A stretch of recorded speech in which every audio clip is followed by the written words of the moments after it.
Balearic Islands are located in the Mediterranean Sea, 190 kilometers east of the mainland.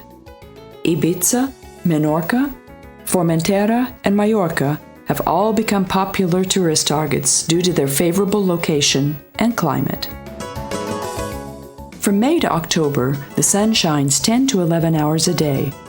It almost never rains, and the temperature of the sea is above 20 degrees Celsius. Approximately 7 million tourists visit here every year. Half of them are German, but many are British and Scandinavian. Domestic tourism, when the citizens of the big cities of the country come here for vacation, is not negligible either. Mallorca provides its guests with historical and cultural attractions, perfect beaches, and a wide range of activities. Mallorca's name can be associated with the word Maiolica, which is not unintentional. The island was the birthplace and name giver of these enameled earthen pots. The basic glaze containing tin very quickly absorbs the colors, and so also defines the technique. The decoration has to be done quickly and precisely. There's no chance for corrections. The extremely high burning temperature determines what kind of colors can be used. The brightness and shininess compensate for the relatively limited amount of colors. In addition to Spain, Maiolica spread the most in Italy, and in these two countries, it's also used as an architectural element. Kitchen pots made of Mallorcan red clay are also very characteristic and are used every day in the local households. Besides pottery, wooden goods made of olive, baskets, products woven of bark, blown glass goods, and cultivated pearl are considered traditional goods of Mallorca. Today, the cultivation and selling of pearls is done in the environs of Manacor. The local craft centers are Porto, Inca, and Falantiques.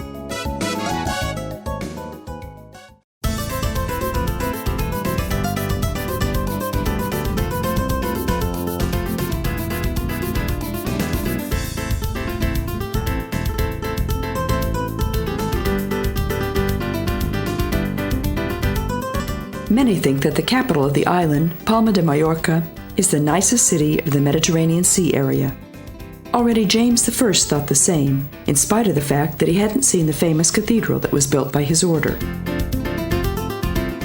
According to legend, the king's ship was caught in a storm, and he pledged to have a huge church built if he survived.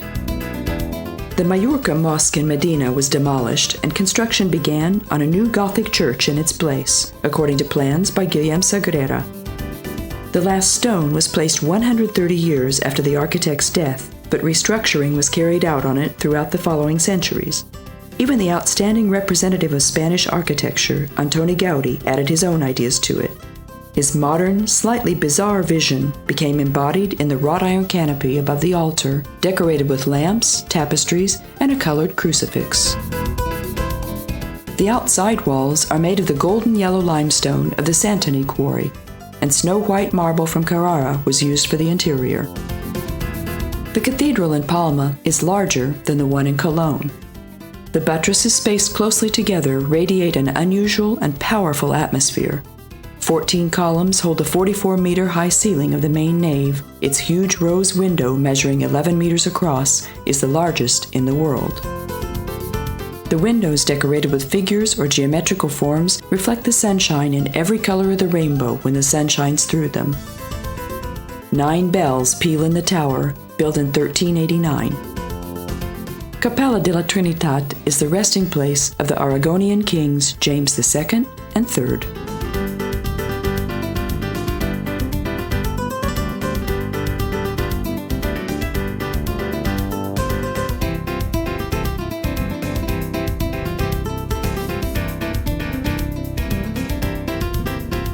The old town is not too big, but more pleasant.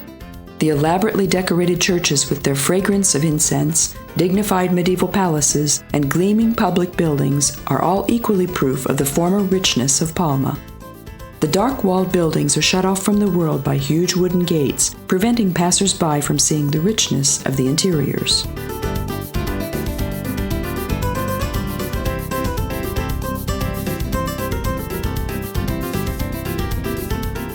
Most of the palaces of the 15th and 16th centuries are inhabited by the builders' descendants. There's not much chance to get inside, but through the wrought iron grating, it's worth admiring the small, intimate inner courtyards and patios, frequently decorated with a fountain and plants.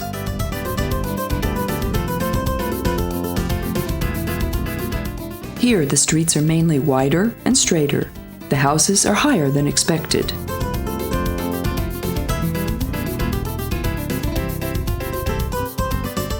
Of the many squares, there are small shady ones full of life like Placa Mercat or Placa Weiler, and big ones such as Placa Millor or Placa Court, but all are similarly friendly.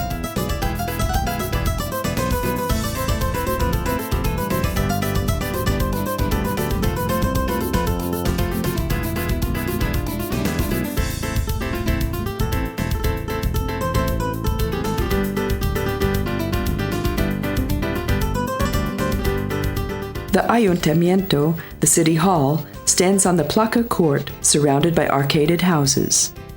The 16th century building with wooden beams is the citadel of the island, but also its collection of paintings is remarkable, where we can even find pictures from Balaquez. It's also worth visiting the ruins of the Arabic baths, which were domed steam baths heated from below, built according to ancient Roman style, and the St. Francis Church, where the tombstone of Raimanus Lullus, the greatest Spanish scientist, philosopher, and writer, stands. In front of it, a statue of Junipero Serra can be found, who established the first Californian missions. He was also born on the island. Painter Joan Miró, however, was born in California, but lived on Mallorca for 40 years.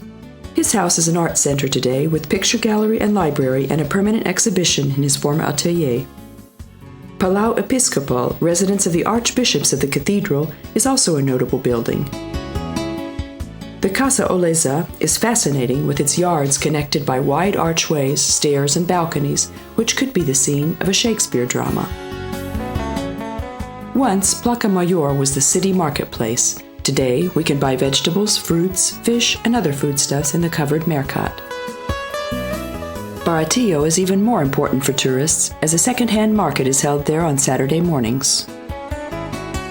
Those who are not only interested in buying artwork, but also in their production, should visit Poble Español, a tasteful outdoor museum with typically Spanish houses, shops, and workshops.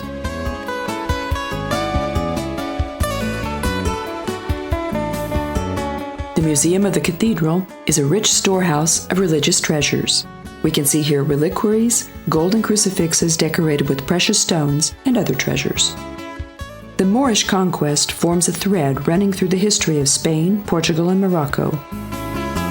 Palau de Almudiana, palace of the former Moorish leaders, which the Catholic kings turned into a Gothic palace, stands opposite the cathedral. From the seaside, the palace and the cathedral with their hanging gardens and castle walls are a marvelous spectacle. The National Museum is open to the public with the St. Anne Chapel in its yard. The other part serves as a military headquarters. In 5000 BC, the Balearics were already inhabited. The megalithic memorials we can see in Mallorca at Campo Corpvel and Ses Países originate from 1200 BC. The Romans named the conquered island Balearis Major. Goths, Vandals, and Byzantines were also here, while the Moors arrived in 711 and decided to stay for a longer time. This period was the golden age of the island. The Aragon Christian army occupied the city of Palma only in 1229. During the reign of Isabel and Ferdinand, Islam was finally chased out and whole Spain was united. However, they paid less attention to the Balearics, therefore pirate attacks became a daily occurrence. When Mallorca became the province of Aragon, a continuous decline started in the middle of the 14th century. Through the winning of the sea battle at Lepanto, the Turkish reign in the Mediterranean Sea area could be broken. In the War of Succession that started in the early 1700s, the Habsburgs gained power. 1814 was the year of the War of Independence against the French. After the Spanish Civil War and the two World Wars, the reign of General Franco followed, while in 1983, the country began its way towards democracy and in 1986, it became a member of the European Union.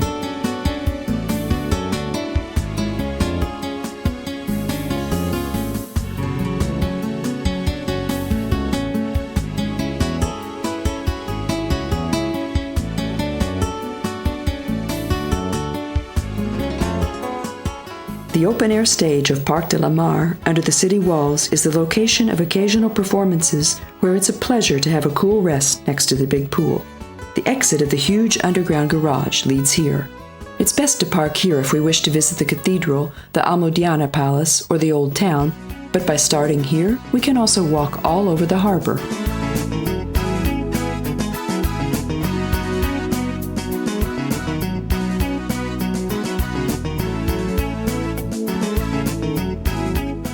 Palma's tourist center is the harbor.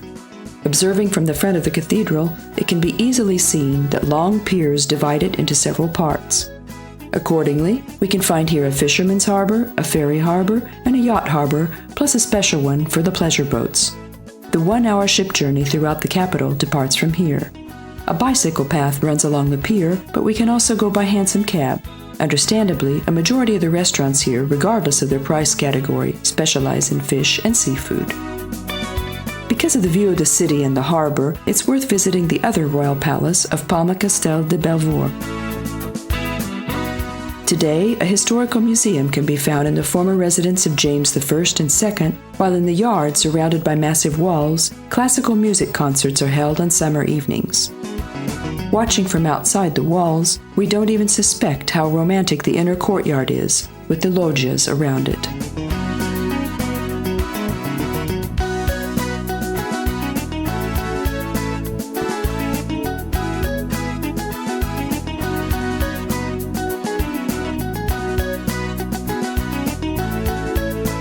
The rocky eastern coast is colored by small idyllic bays. The holiday resorts here are the most cheerful settlements of the island.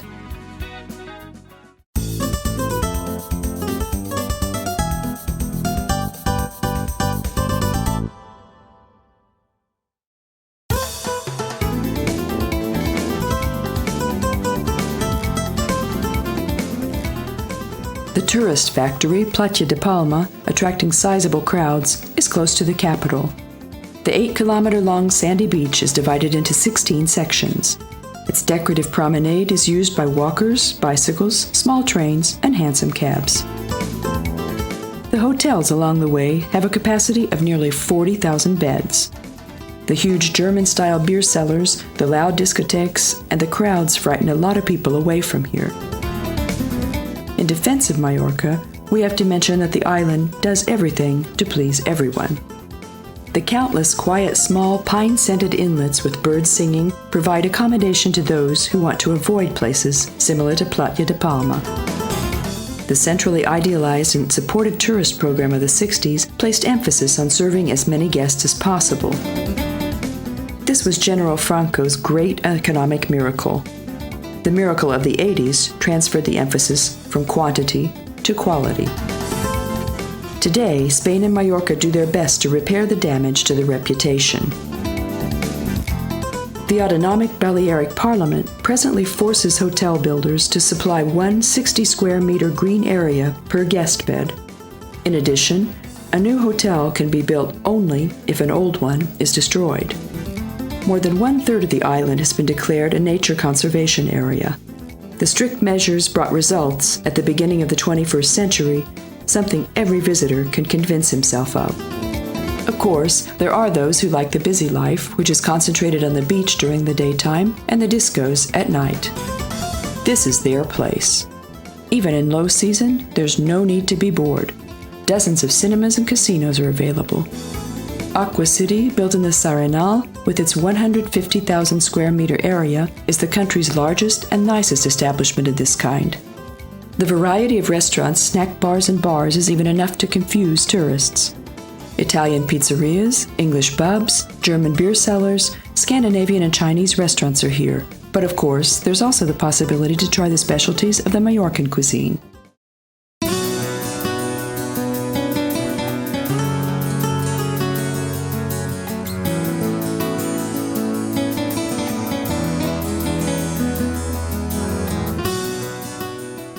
the famous quarries of Sant'Agni on the coast, 2 added holiday resorts lure tourists. Cala d'Or boasts approximately half a dozen beautiful beaches, while Porto Petro has rather kept its traditional style. In the beautiful bay, there's a harbor for fishing ships and boats. If someone spends his vacation here and is willing to get up at dawn, he can not only see an amazing sunrise, but also the preparation and departure of the fishermen. If he has a camera with him, he can take some really amazing pictures.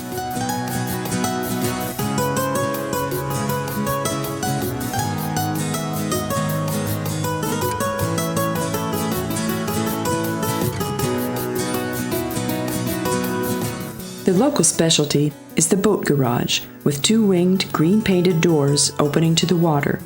Here, everyone uses boats for transportation.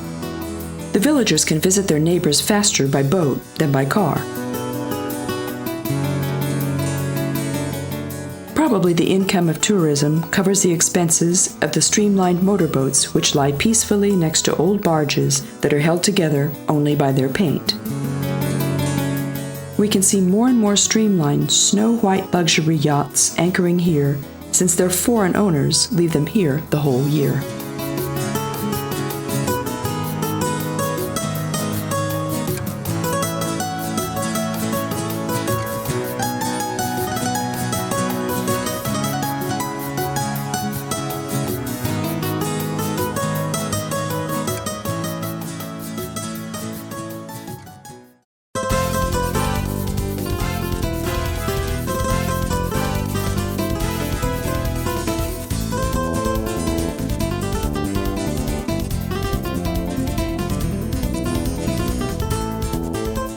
Phoenix is a sleepy little city with 15,000 inhabitants and is more for the locals than for the tourists, but actually this is what makes it interesting. Above it, on the double mountaintop, a 13th century monastery and a huge statue of Christ may be seen. Its old harbor, Porto Colom, has also become involved in tourism. Also here, we can see some of the beautiful boat garages in which the yachts, the traditional Majorcan fishing boats, are standing. Many of the inhabitants living on the island have their holiday homes here. There are no big hotels, so foreigners can rent rooms in familiar small guest houses, and in the evenings they can have dinner in the acclaimed fish and grill restaurants in the bay.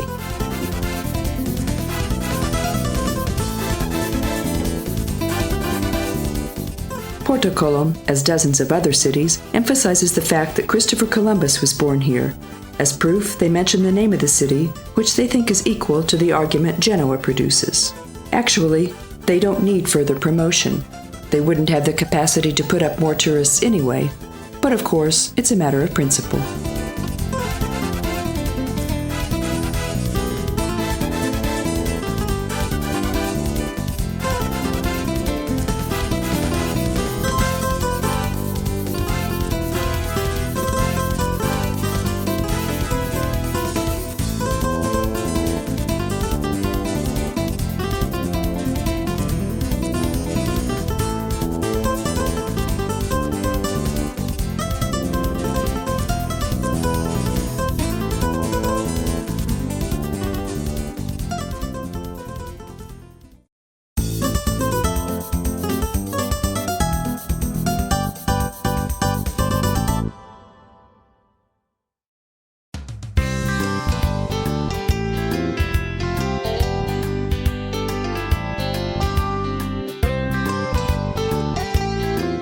Surrounded by cliffs, the beach of Porto Cristo is a paradise for surfers. The local young people have brought this sport to a near state of perfection. The rock plateaus provide ample opportunity for visitors to admire their skills. Porto Cristo used to be the harbor of the second most inhabited city of the island, Manacor.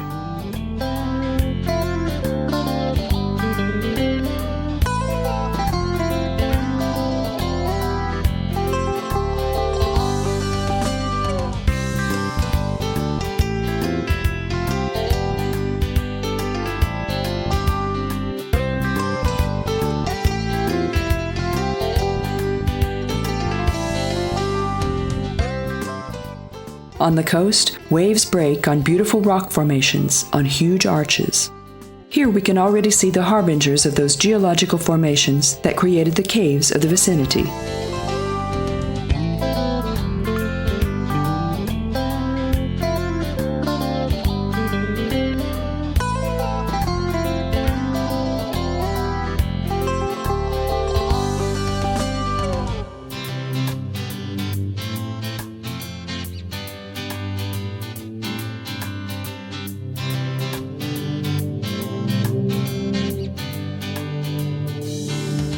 Boating is not easy along the frequently divided, lacy coast, but it's certainly very romantic. Many intimate small bays can't be approached from the continent. Though the beautiful small settlement is suitable for a longer vacation, it primarily receives transit passengers who stop to visit the famous caves. The smaller cave is Cuevas del Hams. The bigger and more spectacular one is Cuevas del Drac, in which an orchestra plays on a boat floating under cleverly illuminated stalactites. In high season, long queuing is the price of the attraction.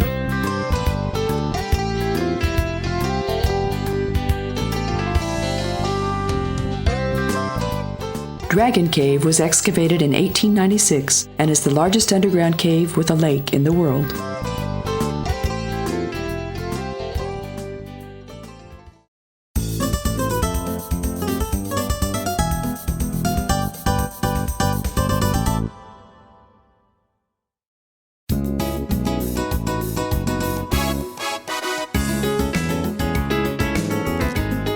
A promenade and bicycle path run along the 3-kilometer-long sandy beach connecting Cala Millor to Cala Bono. The modern but tasteful coastal hotel row offers accommodation for 18,000 guests in 3- and 4-star categories. The small train, well known from other resorts, runs on the promenade, and we can use it for transport between the hotel, beach, and restaurants. Those who would like to get some exercise can also rent bicycles. This is also recommended because the nicest roadway of the island extends between the coast and Serra de Levant mountain, winding along vineyards, almond trees, orange and olive tree plantations, giving an unforgettable view of the countless small bays. The land displays different shapes every season, but it's the nicest in spring, when the almond trees blossom in white and the cornfields are bright green. The summer is often too hot for hiking, and the beaches and bays entice tourists to swim, sunbathe, or boat here. This is a season for water sports. Pleasure boats are only in Palma or in larger tourist centers, but if we want to find the most hidden small bays, we can come to an agreement with a local boatman almost anywhere. In early September, a festival for tourists is held here with games and sport competitions. We find the exotic park in Bananera only a few kilometers from Cala Millor, in which botanical gardens, palm, cactus, and banana plantations, and parrot shows, petting zoos, playgrounds, and exotic restaurants await visitors.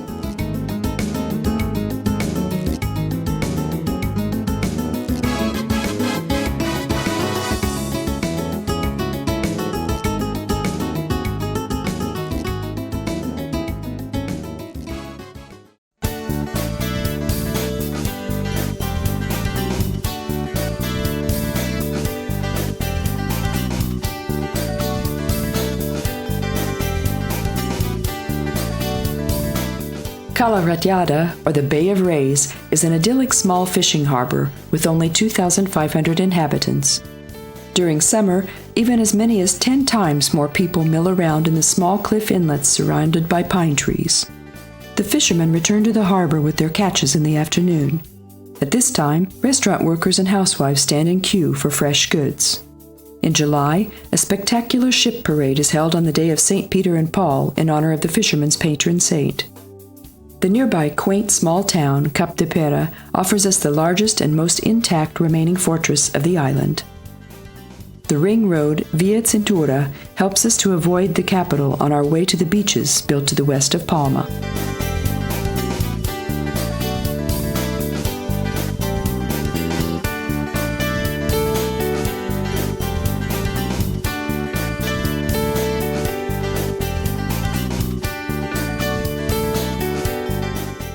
Mainly tourists from Great Britain come to Magaluf, which is part of Palma Nova, where they can use their flat-rate holiday coupons. The March family residence is located nearby on the top of the hill. Juan March, a businessman who accumulated his great riches under suspicious circumstances, was one of the 10 richest men in the world. He was born in Santa Margalida in Mallorca and also died on the island. He wasn't the only millionaire in this land, but the only one who was born here. Several British and American investors built hotels, private clubs, or villas here. Robert Graves, the famous writer of the bestseller I, Claudius, lived here and is also buried here. Calvia, near Magaluf, is the richest and most illustrious holiday resort in Spain, but less well-to-do tourists can find something here too. Here is the only casino of Mallorca, as well as the largest discotheque in Europe, Mammut, or Mammoth. Pimienta awaits its visitors with an 18-hole golf course and marine land with a seal and dolphin show. The submarine Nemo, departing from the harbor of Magaluf, is the perfect solution for those who prefer to admire the underwater world and still stay dry.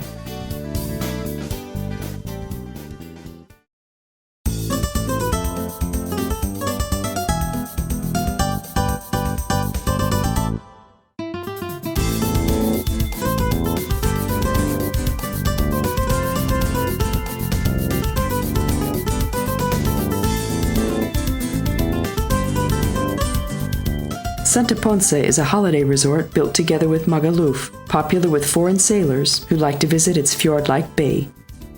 The town is famous for the landing of King James I in December 1229, before he went to Palma against the Moors. The ruler of Aragon destroyed anything that was in the least associated with Islam. James II, his descendant, announced the independent Majorcan kingdom of the Balearic Islands, and the Mediterranean sea trade thrived under his reign.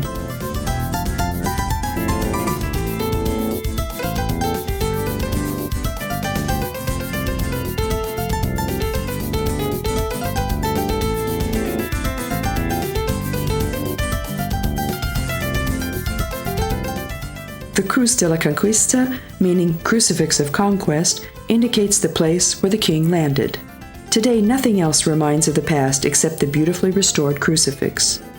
Instead, tourists are urged to enjoy the present, their precious short vacation, of which every moment should be cherished. The possibilities are given: beautiful landscapes, sunshine, and sea. The rest is up to us.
The hilly land of Paguera is perfect for walking, hiking, and cycling.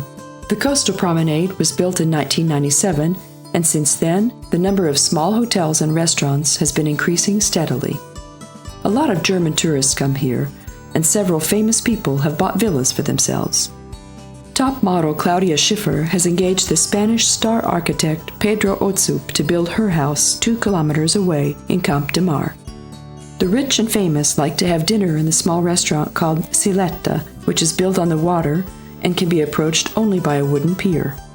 The charming natural beauties of Mallorca are acclaimed by many. Those who drive along the mountain road from Magaluf to Banalbufar can see for themselves. The view is amazing, but it's better not to admire it while driving. Several small parking places have been built for this purpose. Some have only room for one car. Others are equipped with a terrace and snack bar offering cold drinks. In the words of Peter Rosbach, an expert on the island, the road from Andrats to Cape Formentor through Banalbufar and Calobra is one of the dream roads of Europe.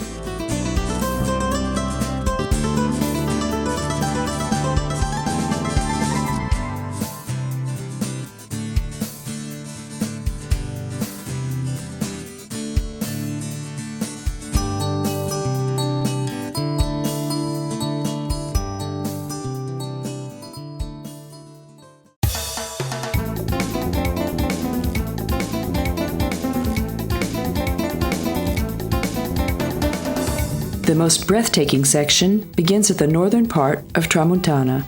At some points, the cliffs become narrower, so much so that we can hardly believe that a car can go through. A romantic watchtower stands next to the road from the time when pirates were here.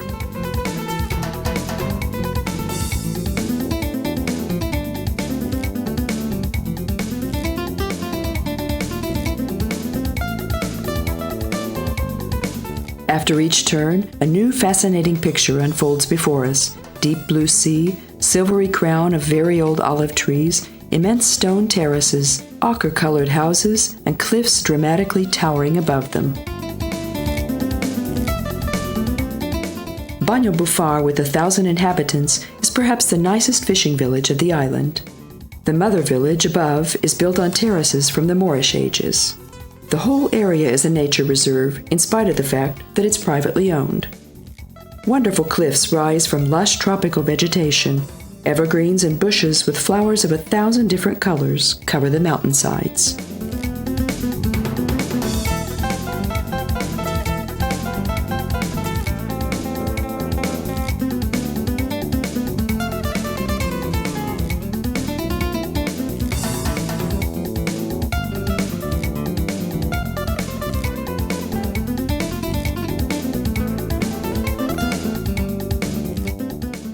The houses built on the hillside differ from each other, but are somehow all the same.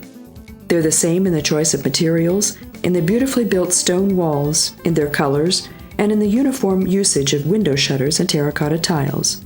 And also in the rustic style that preserves the nearness to nature, which is popular in the whole Mediterranean area and fashionable in the whole world.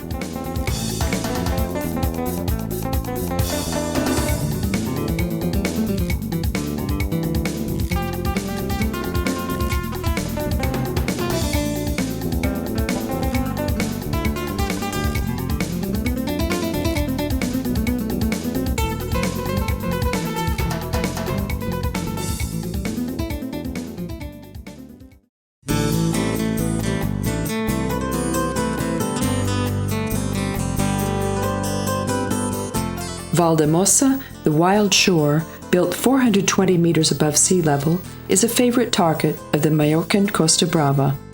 The picturesque land has attracted several actors, artists, poets, and musicians. During the past centuries, several painters have made the art of Spain world famous. Pedro Berruguete was active in the Renaissance period, and El Greco, who became 100% Spanish, worked at the end of the 16th century. The Ribeiro brothers painted mysterious visions similar to the ones of El Greco. The famous Diego Velázquez was a court painter in the 17th century. The versatile Alonso Cano's works can be seen primarily in Andalusia. De Goya is perhaps the most well-known painter of Spanish landscapes and people. The 20th century gave the world the Impressionist Ignacio Zuluaga, as well as Picasso and Dalí, and Joan Miró, who worked in Mallorca, and Corbadole and settled in Valldemossa. In the galleries here, we can discover works of several unknown but very talented painters.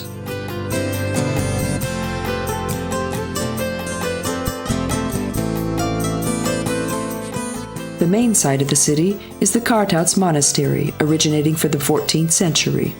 From here, there's an especially beautiful view of the mountains. In the 19th century, the monastery became less and less active, but its church is still in operation.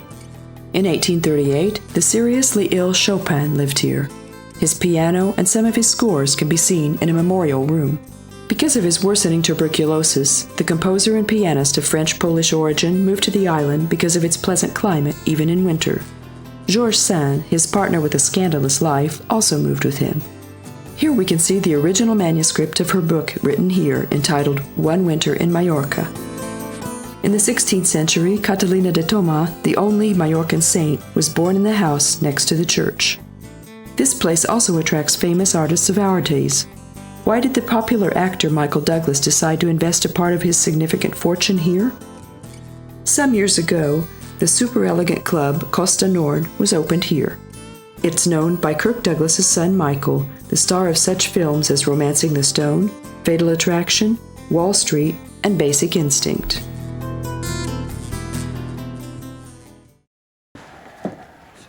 Not getting a VP job. That's the rumor. That's all I can tell you. Tell me it's a rumor, Phil. Rumors are always true. Garvin hasn't said anything to you? I came by the office this morning. I was late. Susan had a conference. You were late today? Bill Blackburn, what brings you up to Seattle? Good to see you again. Nice to see you, Mr. Blackburn. Great guy. If somebody tells Garvin I was talking to you, whew, you know how he is about leaks. Now it's a leak. I thought it was a rumor. It was different when we were all down the valley together, Tom. I could watch your back. Who's getting the job? Stephanie Kaplan? The rumor is he's going outside the group. You'd still head up manufacturing, presumably. Wait a minute. I might be out of a job?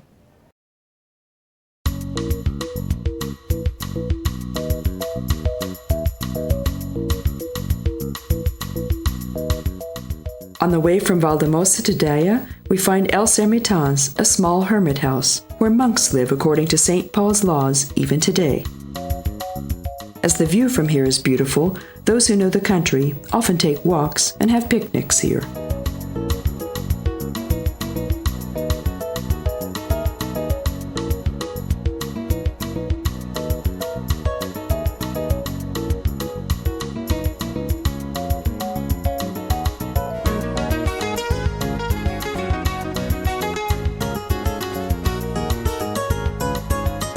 The legend of Ute Cistercian monastery, founded in 1232, is about a Moor shepherd boy who was converted to Christianity and who found the statue of Black Madonna. However, he carried it in vain to the priest of the neighboring city. The sculpture always found its way back, indicating that it wanted a church to be built there. Nowadays, thousands come here especially to see it. It's understandable why Archduke Ludwig Salvator of Habsburg, who was the first and most enthusiastic promoter of Mallorca, settled down among the likes of Valldemossa and Deia. At that time, the amazing land still had preserved its national dress, customs, its old face. It was here that the aristocrat wrote his book entitled Balear Islands, which he printed in his own press. The Deia festival that lasts from July to October features classical music.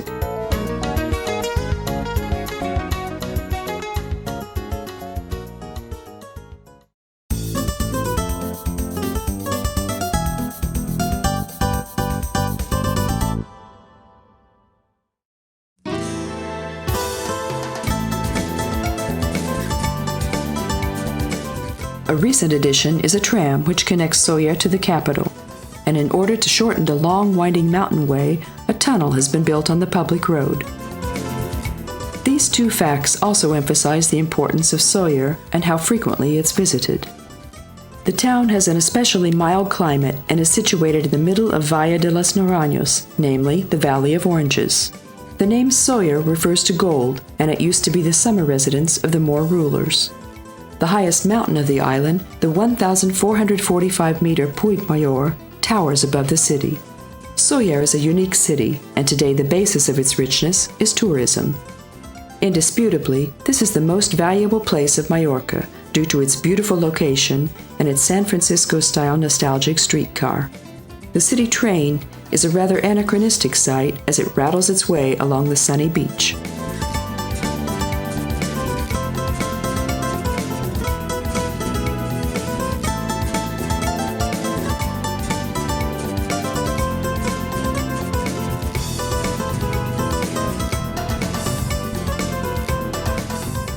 Especially as it departs from downtown from between City Hall and San Bartolomeo Church and crosses the main square.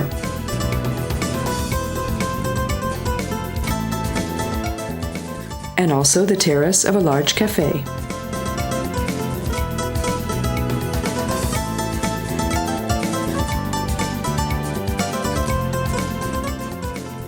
Then its way leads through orange groves and small gardens until it reaches the coast and the semicircle of the long bay. The friendly conductor sells tickets and signals the departure of the tram with a whistle. Upon finding a suitable spot for swimming, anyone can get off, which is no easy job in high season. But there are those who make the journey just for the pleasure of traveling by tram.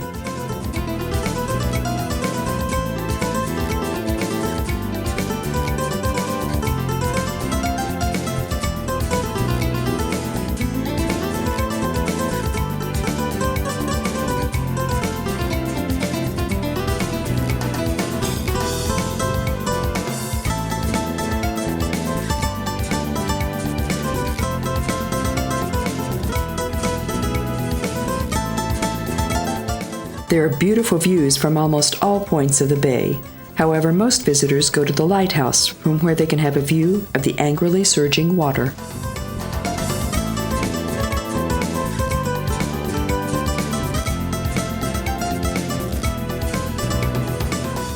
On the gently ascending hill, there's hardly a single free square meter, as it's so filled up with newer and more beautiful holiday homes and villas. But down on the coast, some old houses are still standing. In front of them are the garage-like boathouses like we can find in Porto Petro or elsewhere all over the island, soaking their baseboards in the water. We can eat well in the little restaurants located in these kinds of old houses. The flavors of the Balearic cuisine do not match completely those of the Spanish, though today we can get gazpacho, paella, and sangria here as well. Olives and the famous Mallorcan capers are valued as seasonings. Raisins, juniper berries, and almonds are frequently used in their dishes. Mallorca's specialty is porcella or piglet, but they're also very fond of one-course dishes. Sopas mallorquinas is one of them, which in spite of its name is not a soup, but a cabbage and pork casserole.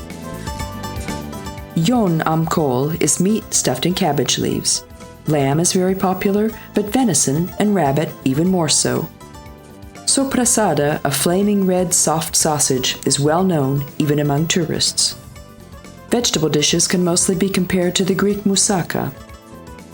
The range of dishes made of fish, squid, shellfish, and crabs is wide, and the consumption of snails is also widespread. They eat mainly starters called tapas or salad instead of soup.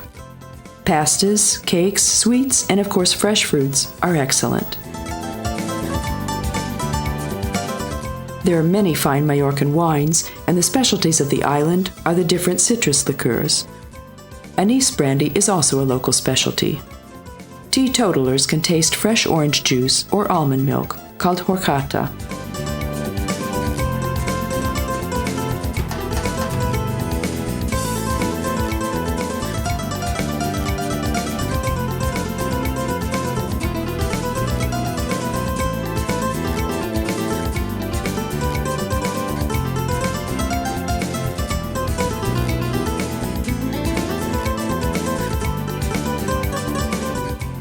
During the last centuries, the mountains isolated Soller from the rest of the island, which is why trade with the French became important for them, and this is the explanation for that light French-like style which fills the city.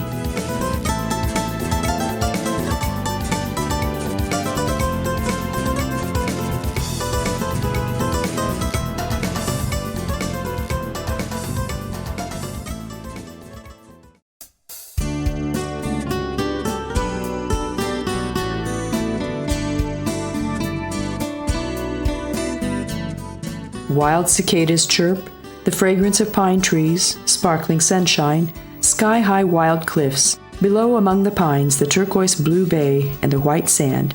Eagles circle around the peak.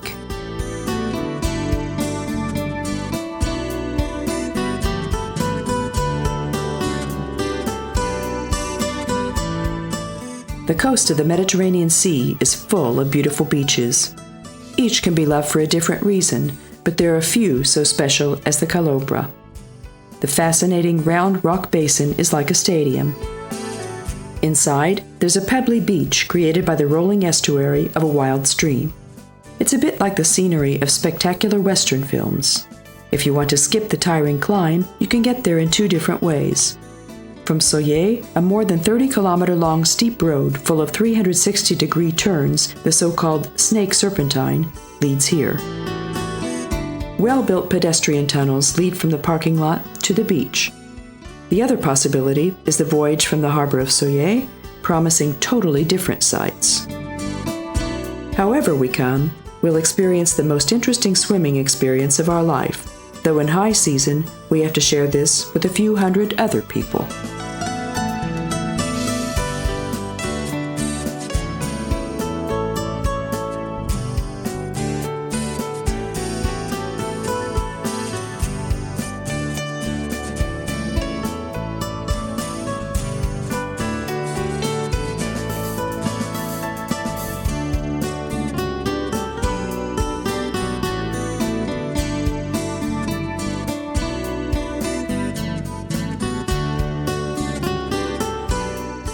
If we observe the sunset here and it gets dark on us, we find not only good restaurants around the parking place, but familiar small guest houses as well.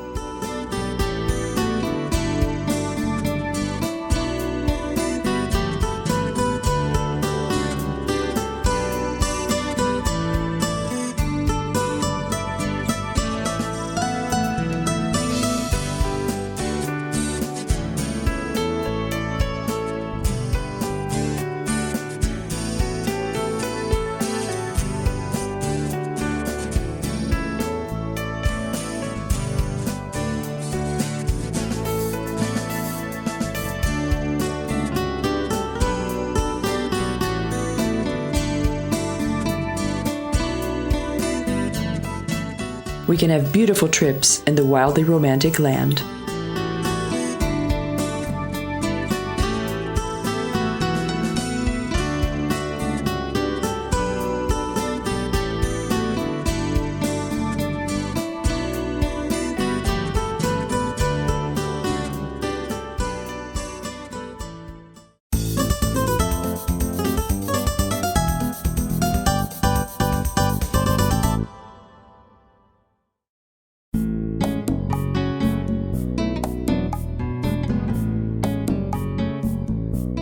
Alcudia means hill in Arabic. The Moors built their capital here at the conquest of the island in 903. They weren't the first. In the Roman Empire, there was already a settlement here on a Phoenician foundation named Pollentia. The prospering city became uninhabited throughout the course of the 5th century. By today, hardly anything remains because the Arabs reused the Roman stones for building. What we can visit is the foundation wall of Spain's smallest amphitheater, the Teatro Romano, which has a capacity of only 2,000. Behind the amphitheater are the 15-meter-deep catacombs, which allegedly was the site of the first secret meeting place of the Christians. We learn more in the Museo Monografico de Pollentia, a small local museum next to City Hall, where a model of a whole Roman house and the findings of the excavations are exhibited.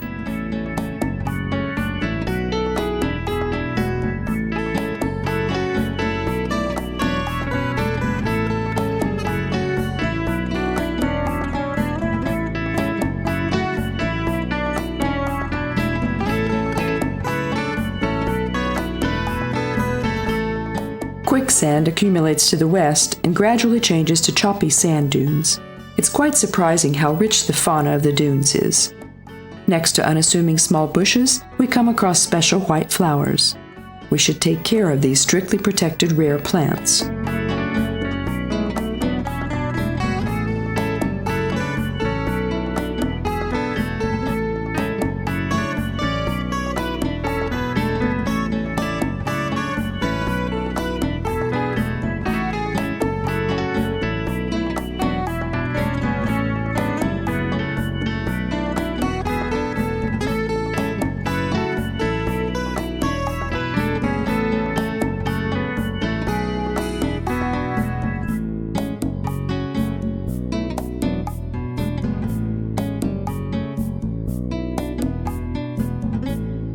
As on the Californian Venice Beach, an attempt was made here to form a flowery residential quarter divided frequently by lagoons.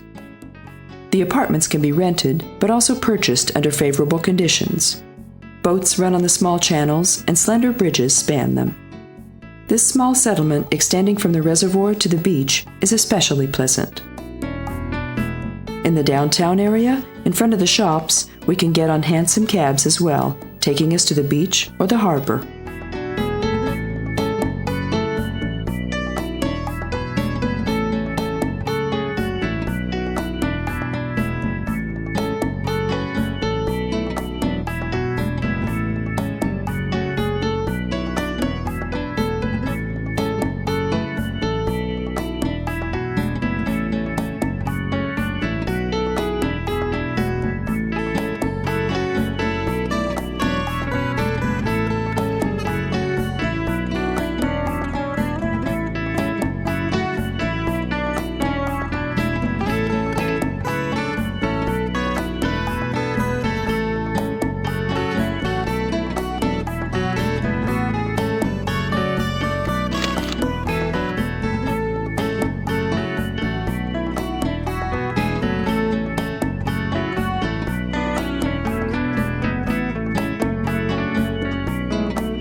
The huge harbor is the starting point of boat trips. The trips going round the whole island depart from here, but we can also take longer trips, for instance, to the island of Menorca. The restaurants of the harbor, Bogaventa and Miramar, are specialized in fish and seafood, with open grills in the evenings.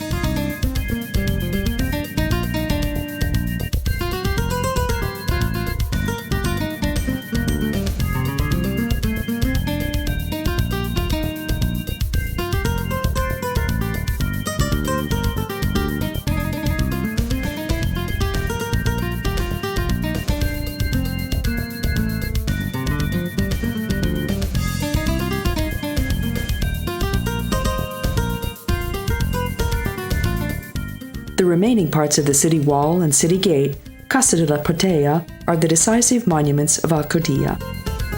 The city wall had to be rebuilt under the reign of James II because of pirate attacks. The building continued throughout the next few centuries. 3 gates were erected: San Sebastian, Villaroja, and Zara. The small, beautiful St. James Church from the 14th century was built into the city wall. The crucifix is kept in here, which is shown during processions.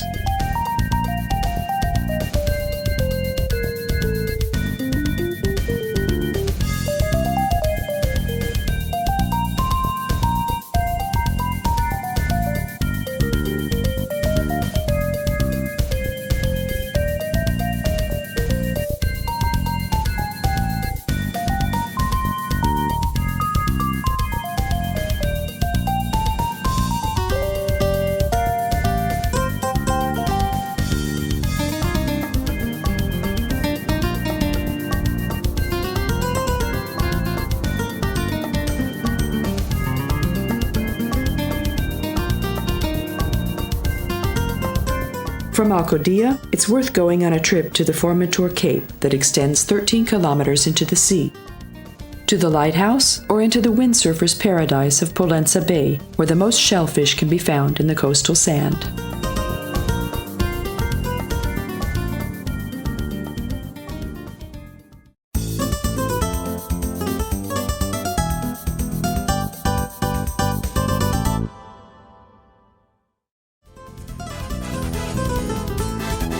The land is primarily the favorite of British tourists, as was probably the same decades ago when Agatha Christie spent her vacation here with her husband, the archaeologist Max Malevin.